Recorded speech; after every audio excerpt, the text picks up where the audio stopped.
This is how to enable text chat on Apex Legends. Whether you're on PC, PlayStation, or Xbox and have access to a controller, we're going to go ahead and locate Apex, either using the Steam app if you're on PC, but go ahead and open up Apex Legends.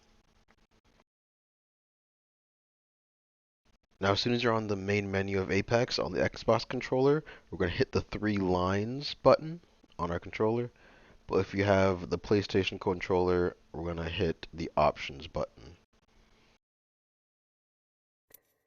It'll open up the accessibility options here.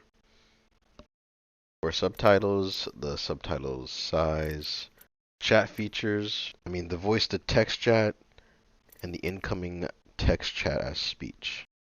So if we want to enable text chat on Apex, we're going to go and switch this from off to on. That is how to enable text chat on Apex Legends.